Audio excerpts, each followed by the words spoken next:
ऋषियों ने पूछा, तत्वज्ञ सूत जी, अब आप हम लोगों से संपूर्ण सूर्यवंश तथा चंद्रवंश का क्रमशः यथार्थ रूप से वर्णन कीजिए। सूत जी कहते हैं, ऋषियों, पूर्व काल में महर्षि कश्यप से अदिति को विवस्वान सूर्य पुत्र रूप में उत्पन्न हुए थे। उनकी संज्ञा रागी तथा प्रभा नाम की तीन पत्रियां थीं। इनमें रेवत की कन्या रागी ने रैवत नामक पुत्र को तथा प्रभा ने प्रभात नामक पुत्र को उत्पन्न किया। संज्ञा त्वाष्ट्रक विश्वकर्मा की पुत्री थी। उसने वैवस्वत मनु और यम नामक दो पुत्र एवं यमुना नाम की एक कन्या को उत्पन्न किया। इनमें यम और यमुना जुड़वे पैदा हुए थे। कुछ समय के पश्चात जब सुंदरी त्वाष्ट्री संज्ञा विवस्वान के तेजोमय रूप को सहन न कर सकी, तब उसने अपने शरीर से अपने ही रूप के समान एक अनिंद्य सुंदरी नारी को उत्पन्न किया। वह छाया नाम से प्रसिद्ध हुई। उस छाया को अपने सामने खड़ी देखकर संज्ञा ने उससे कहा, वरान्य छाये, तुम हमारे पतिदेव की सेवा करना, साथ ही मेरी संतानों का माता के समान स्नेह से पालन पोषण करना, तब बहुत अच्छा ऐसा ही होगा। कहकर वह सुव्रता पति की सेवा भावना से विवस्वान देव के निकट गई। इधर विवस्वान देव भी यह संज्ञा ही है ऐसा समझकर छाया के साथ आदर पूर्वक पूर्ववत व्यवहार करते रहे। यथा समय उन्होंने उसके गर्भ से मनु के समान रूप वाले एक पुत्र को उत्पन्न किया। ये वैवस्वत मनु के सवर्ण रूप रंग वाला होने के कारण सावर्णी नाम से प्रसिद्ध हुए। तदुपरांत सूर्य ने यह संज्ञा ही है ऐसा मानकर छाया के गर्भ से क्रमशः एक शनि नाम का पुत्र और तप्ती एवं विष्टि नाम को दो कन्याओं को भी उत्पन्न किया। छाया अपने पुत्र मनु के प्रति अन्य संतानों से अधिक स्नेह रखती थी। उसके इस व्यवहार को संज्ञा नंदन मनु तो सहन कर लेते थे, परंतु यम एक दिन सहन न होने के कारण क्रुद्ध हो उठे और अपने दाहिने पैर को उठाकर छाया को मारने की धमकी देने लगे। तब छाया ने यम को शाप देते हुए कहा, तुम्हारे इस एक पैर को कीड़े काट खाएंगे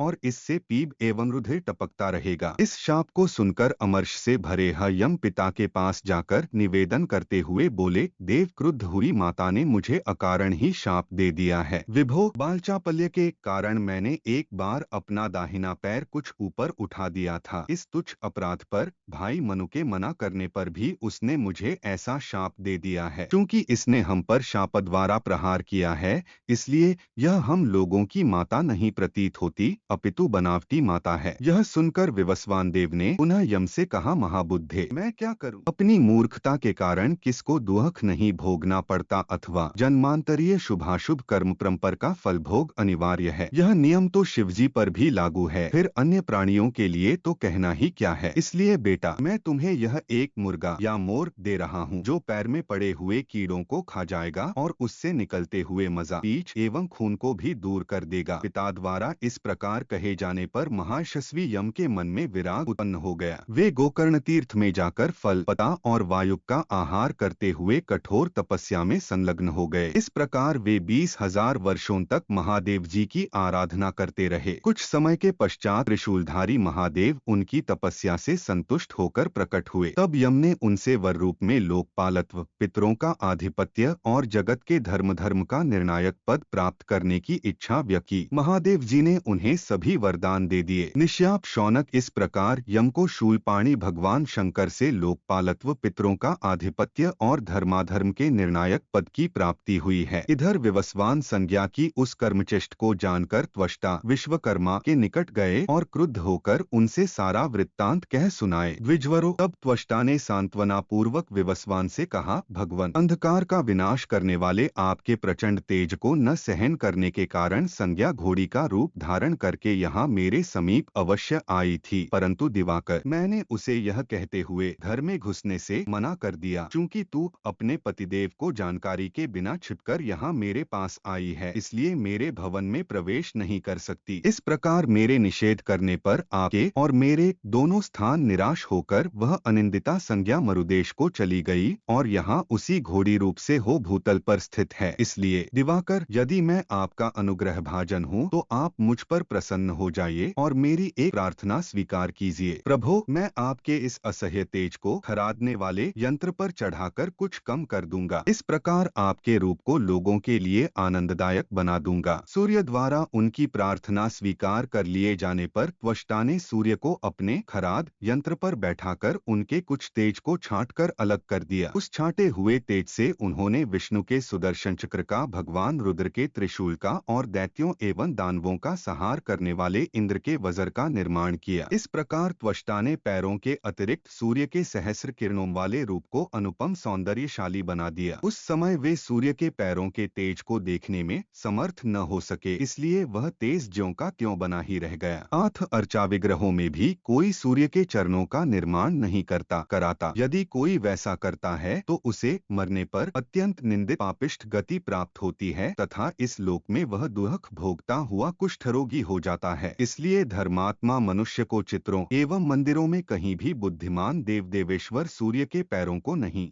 बनवाना चाहिए। त्वष्टा द्वारा संज्ञा का पता बतला दिए जाने पर वे देवेश्वर भगवान सूर्य भूलोक में जा पहुँचे। वहां उनके द्वारा संज्ञा से अश्विनी कुमारों की उत्पत्ति हुई, यह एकदम तथ्य बात है। संज्ञा की नासिका के अग्रभाग से उत्पन्न होने के कारण वे दोनों नासत्य और दसर नाम से भी विख्यात हुए। कुछ दिनों के पश्चात अश्वरूपधारी सूर्यदेव को पहचानकर त्वाष्ट्री संज्ञा परम संतुष्ट हुई और हर्षपूर्ण चित्त से पति के साथ विमान पर बैठकर स्वर्गलोक आकाश को चली गई। छाई संतानों में तपोधन साथ मनु आज भी सुमेरुगिरि पर विराजमान हैं। शनि ने अपनी तपस्या के प्रभाव से ग्रहों की समता प्राप्त की। बहुत दिनों के बाद यमुना और पिये दोनों कन्याएं नदी रूप में परिणत हो गईं। उसी प्रकार भयंकर रूप वाली तीसरी कन्या विष्टि भद्रा काल करण रूप में अवस्थित हुई। वैवस्वत मनु के 10 महाबली पुत्र उत्पन्न हुए थे। उनमें इलज्येष्ठ थे जो पुत्रेष्टि यज्ञ के फलस्वरूप पैदा हुए थे। शेष 9 पुत्रों के नाम हैं इक्ष्वाकु, कुशनाभ, अरिष्ट, नरिष्यंत, करूप, शर्याति, त्रिशद और नाभा। ये सब के सब महान बल पराक्रम से संपन्न एवं दिव्य पुरुष थे। वृद्धावस्था आने पर परम धर्मात्मा महाराज मनु अपने ज्येष्ठ पुत्र इल को राज्य पर अभिषिक्त करके स्वयं तपस्या करने के लिए महेंद्र पर्वत के वन में चले गए। तदंतर नए भूपाल इल दिग्विजय करने की इच्छा से इस पृथ्वी पर विचरण करने लगे। वे भूपालों को पराजित करते हुए सभी द्वीपों में घूम रहे थे। इसी बीच प्रतापी इस घोड़ा दौड़ाते हुए शिवजी के उपवन के निकट जा पहुँचे। यह महान उपवन कल्पद्रुम और लताओं से भरा हुआ शरवण नाम से प्रसिद्ध था। उस उपवन में चंद्रार्ध को ललाट में धारण करने वाले देवेश्वर शंभु उमा के साथ कीड़ा करते हैं। उन्होंने इस शरवण के विषय में पहले ही उमा के साथ यह समय शर्त निर्धारित कर दिया था कि तुम्हारे इस 10 योजन विस्तार वाले वन में जो कोई भी पुरुषवाचक जीव प्रवेश करेगा वह स्त्रीत्व को प्राप्त हो जाएगा। राजा इल को पहले से इस समय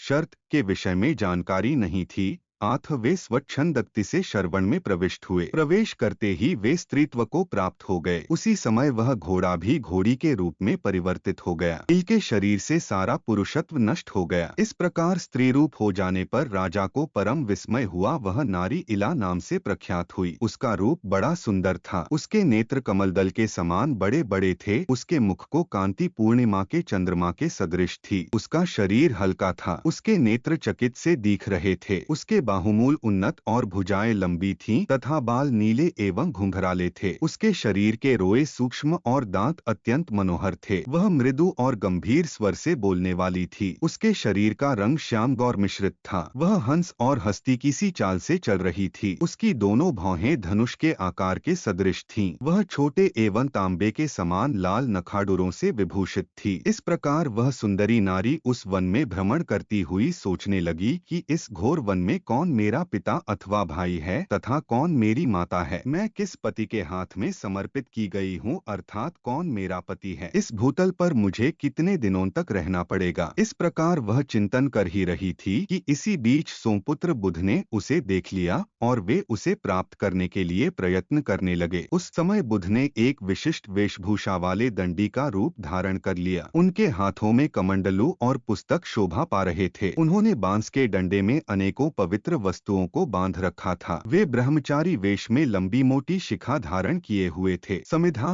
पुष्प, कुश और जल लिए हुए वटुकों के साथ वे वेद का पाठ कर रहे थे। वे अपने को ऐसा प्रकट कर रहे थे मानो उस वन में किसी वस्तु की खोज कर रहे हों। इस प्रकार उस वन के बहिर्भाग में वृक्ष समूहों के झुरमुट में बैठकर वे उस इला को बुलाने लगे। इला के निकट आने पर वे अकस्मात चकपकाए हुए की भांति उलाहना देते हुए उससे बोले, सुंदरी, अग्निहोत्र आदि सारी सेवा शुश्रूषा का परित्याग करके तुम मेरे घर से कहाँ चली आई हो? यह सुनकर इला ने कहा, तपोधन, मैं अपने को, आपको, पति को और कुल को, इन सभी को भूल गई हूँ। आथ निष्पा, आप अपने और मेरे कुल का परिचय दीजिए। इला के इस प्रकार पूछने पर बुध ने उस सुंदरी से कहा, वरवर्णने तुम इला हो और मैं बहुत सी विद्याओं का ज्ञाता बुध नाम से प्रसिद्ध मैं तेजस्वी कुल में उत्पन्न हुआ हूँ और मेरे पिता ब्राह्मणों के अधिपति हैं। बुध के इस कथन पर विश्वास करके इला बुध के उस भवन में प्रविष्ट हुई जिसमें रत्नों के खंभे लगे थे तथा जिसका निर्माण दिव्य माया के द्वारा हुआ था। उस भवन में पहुंचकर इला अपने को कृतार्थ मानने लगी। वह कहने लगी, कैसा सुंदर चरित्र है, कैसा अद्भुत रूप है, कितना प्रचुर धन है, कैसा ऊंचा कुल है तथा मेरा और मेरे पतिदेव का कैसा अनुपम सौंदर्य है। तदंतर वह इला बुध के साथ बहुत समय तक उस संपूर्ण भोग सामग्रियों से संपन्न घर में उसी प्रकार सुख से रहने लगी जैसे इंद्रभवन में हो।